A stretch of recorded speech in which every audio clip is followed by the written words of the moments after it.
বন্ধুরা কেমন আছো সবাই?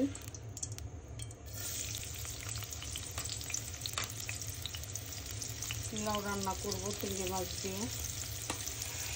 ভাবলাম তোমাদের সাথে একটু শেয়ার করি।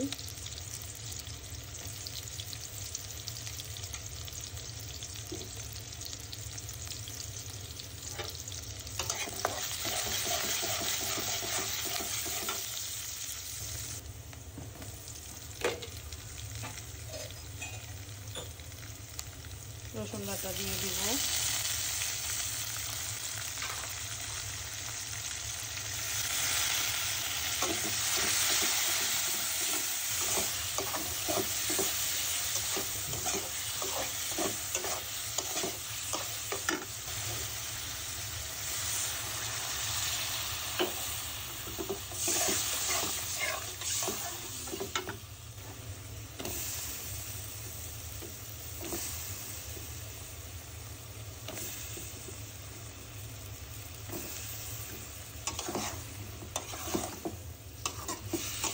সকাল সকালে ঘুমটা ভেঙে গেল।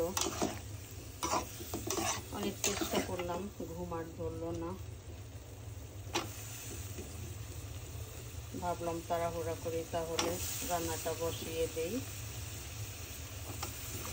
অনেক দিন ধরে ইচ্ছে করছে একটু লাউ খাওয়ার জন্য। ভাবছি একটু লাউ রান্না করলে হয়তো বা একটু ভাত খেতে পারবো। মুখে মোটেও রুচি নাই।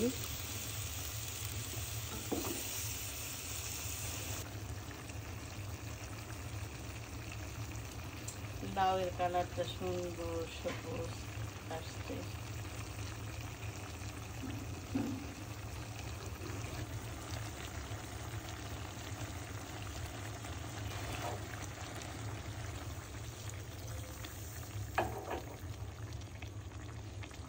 ঝোলটা অল্প করে দিব। লাউটাকে আমি একটু মাখা মাখা করে নিব। আপনারা চাইলে পাতলা ঝোলও করতে পারবেন। লাই পাতলা ঝোলও করা যাবে, মাখা মাখাও করা যাবে, যে যেটা পছন্দ করে আর কি। তো আমার একটু মাখা মাখাটাই পছন্দ। বন্ধুরা দেখো, ফাইনালি আমার লাউ রান্না কমপ্লিট। তো এই লাই রেসিপিটা তোমাদের কাছে ভালো লাগলে অবশ্যই আমাকে লাইক কমেন্ট শেয়ার করবা। অবশ্যই আমার পেজকে ফলো করবা, আমার ইউটিউব চ্যানেলকে সাবস্ক্রাইব করবা। সবাই সুস্থ থাকো, ভালো থাকো। আল্লাহ হাফেজ, আসসালামু আলাইকুম।